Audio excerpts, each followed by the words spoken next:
Assalamualaikum Mamu. Waalaikumsalam. Gimana Mas itu? Jadi habis ngikutin acara kegiatan. Oh iya. Barusan saya selesai ikut diundang oleh kantor Kesah Bandaran dan Otoritas Pelabuhan Cirebon oleh Bapak Kepala Kantornya Pak Hairul, mengikuti acara forum grup diskusi atau semacam ya diskusi lah mengenai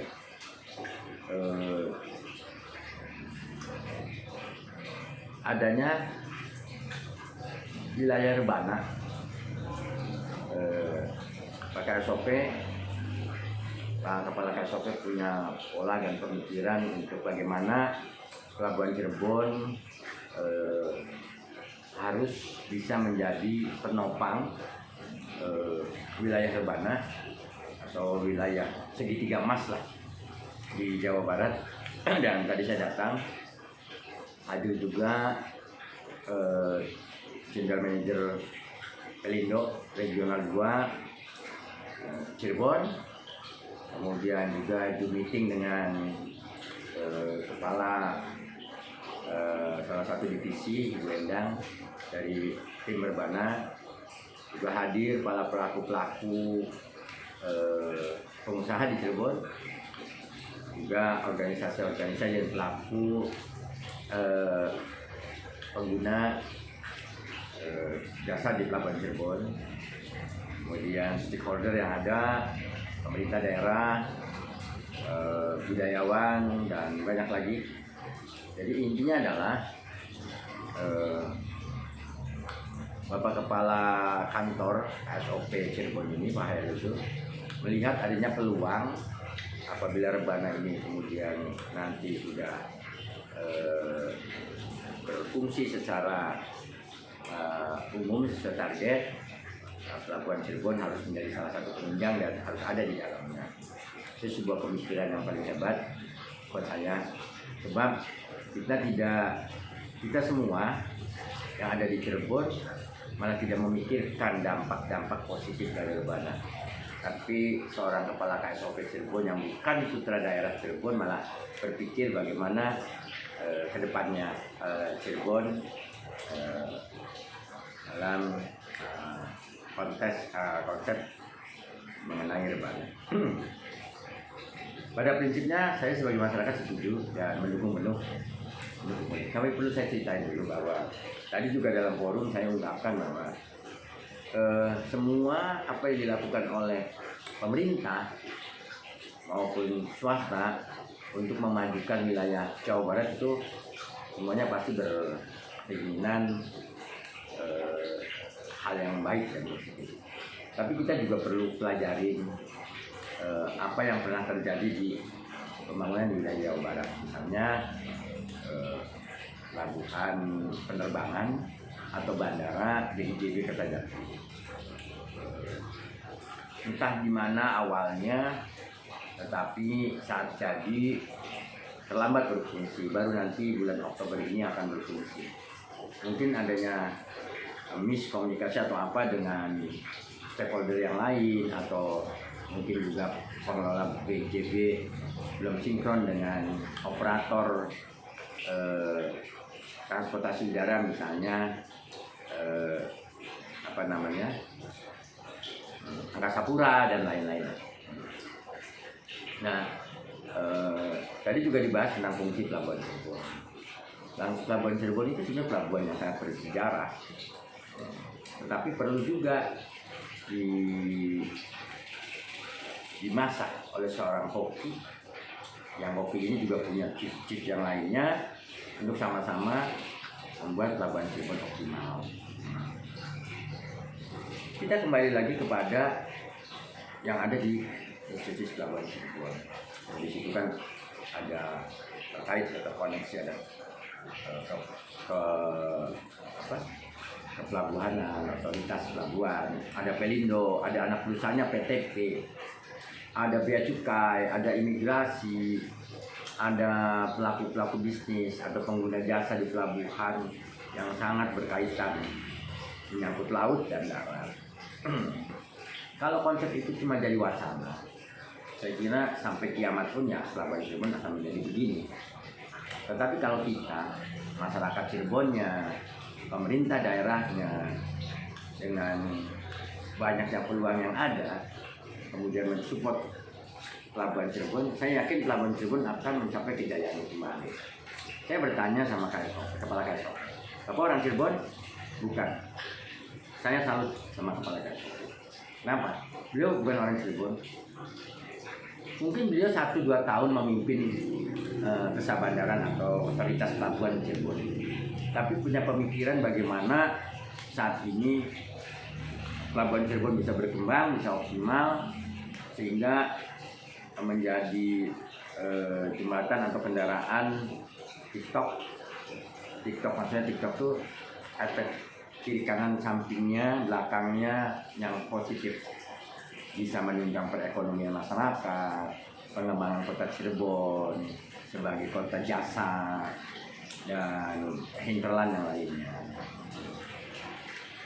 Tapi konsep itu juga harus terpadu, bukan hanya wacana. Misalnya contoh, di Pelabuhan Cirebon ada operator, yaitu PT Pelindo. Punya anak perusahaan adalah PT PTT. Pelabuhan Cirebon pastinya punya regulasi yang berbeda dong dengan pelabuhan-pelabuhan yang lain. Tetapi kalau misalnya sebagai operator Pelindo juga stagnan, hanya wacana, tidak mau bergerak, siapapun yang mendukung juga tidak akan bisa masuk. Jadi kembali kepada kepada stakeholdernya. Nah, stakeholdernya itu merasa yakin nggak, is okay nggak, semangat nggak, mau merealisasikan tidak, yang penting. Ya. Saya melihat Pelabuhan Cirebon itu pelabuhan yang potensi. Beberapa tahun yang lalu saat Duta Besar Singapura, Duta Besar Indonesia di Singapura, Pak Johan Saveri itu membawa para pelaku MAR, pelaku logistik dan lain-lain ke Cirebon agar menjadi pelabuhan tujuan juga dari Singapura sebagai pelabuhan internasional, dan ada berdampak sampai pernah ada kapal feeder Kota Buana itu titiknya Singapura, Cirebon, Semarang, Singapura. Tetapi usianya hanya beberapa bulan. Nah, itu juga harus kita kaji dan kita pelajari. Kenapa demikian?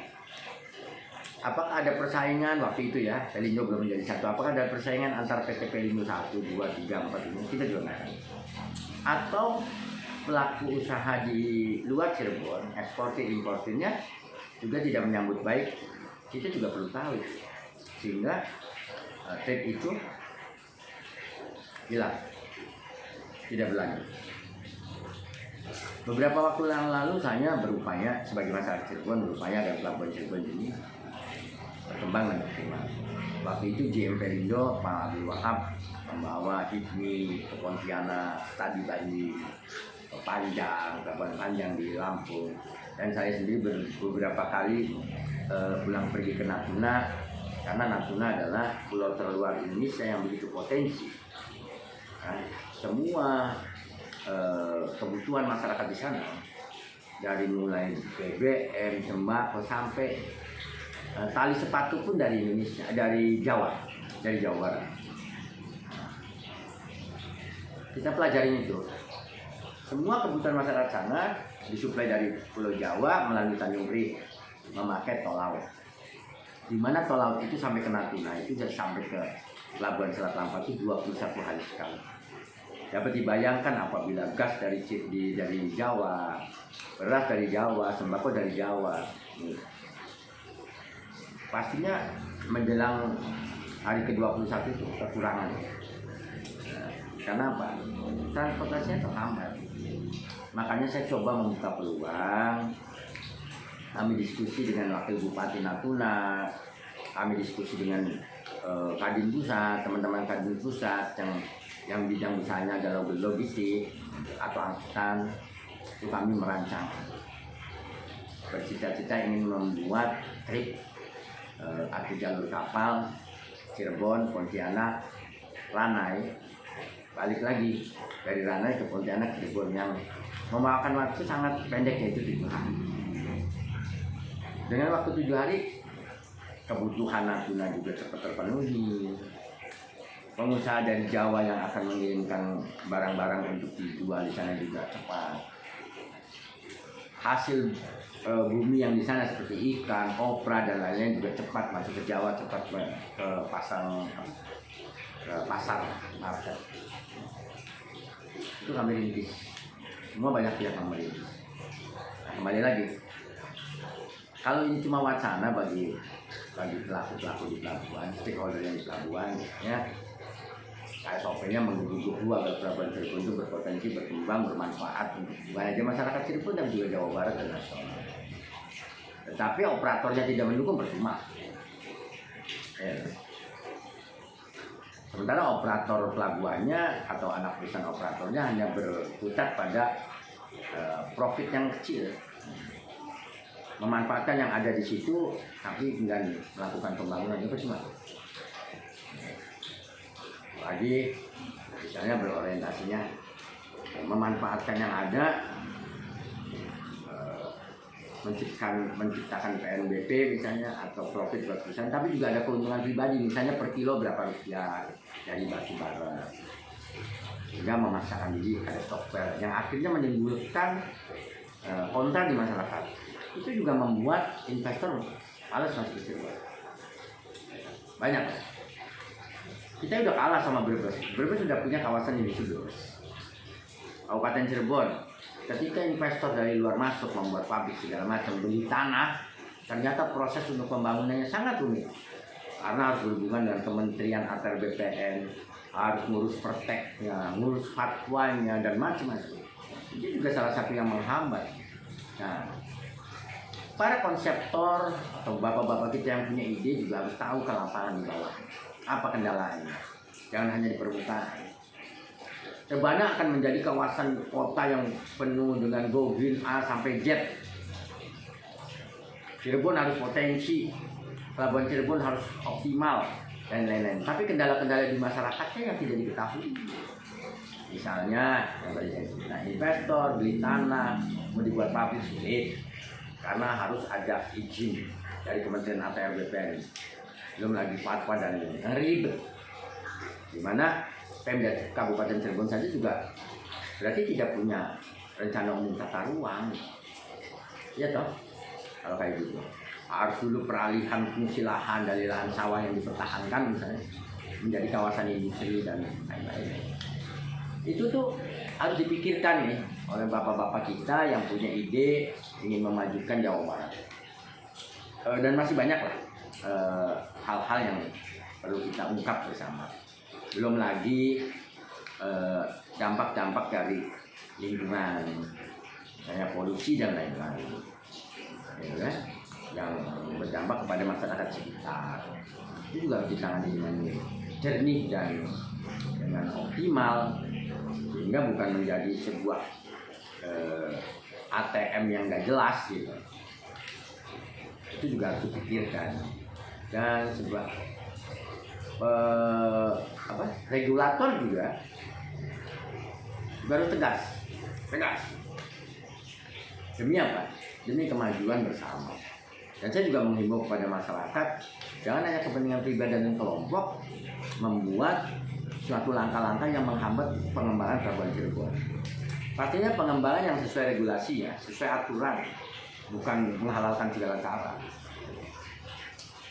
Termasuk AMDAL lalu lintas, AMDAL lingkungan hidup, AMDAL budaya dan lain-lain. Semua kebijakan juga harus disesuaikan dengan daerah.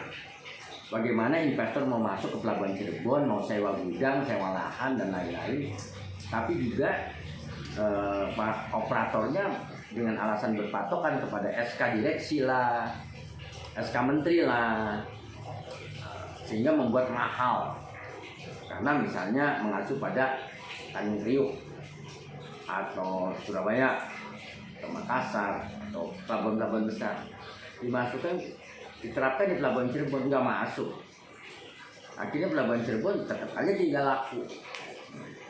Alah, lakukan langkah-langkah yang penuh bijak dan penuh kebijaksanaan. Jangan berbicara kami siap menampung, menerima siapa saja, kapan saja, selama jam kerja. Tapi ketika mau audiensi tidak pernah ditanggapi. Audiensinya kapan? Minta suratnya mana? Sementara yang audiensinya bukan lembaga, tapi mungkin perorangan yang tidak punya lembaga. Pastinya pemohon secara lisan itu juga harus dipertimbangkan, jangan disepelekan. Jadi perlunya koneksivitas, komunikasi yang berkesinambungan antara semua lini, sehingga apa yang diinginkan, apa yang diidekan, apa yang diharapkan oleh bapak-bapak kita, pemerintah, itu juga bisa segera terlaksana.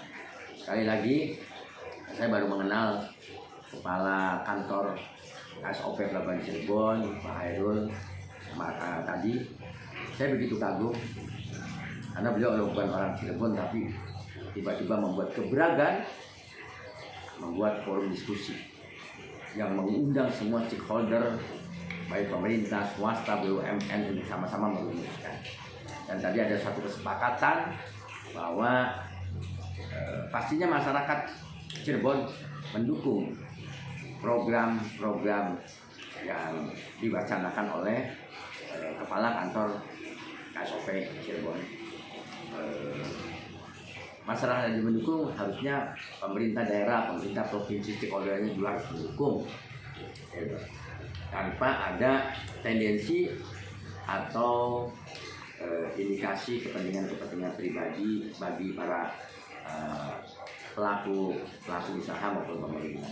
Sekali lagi, saya sebagai masyarakat Cirebon mengucapkan terima kasih kepada pihak penyelenggara, yaitu Kantor Jasa Bandaran dan Otoritas Pelabuhan Cirebon, SOP Cirebon, khususnya semua jajaran dan Kepala Kantor SOP Cirebon. Terima kasih sudah begitu peduli sama Cirebon, begitu hebatnya sampai memiliki wacana bahwa Cirebon harus mengembalikan kejayaannya seperti saat berdirinya Cirebon. Salam toleransi, salam persaudaraan, dan salam semangat pembangunan untuk NKRI.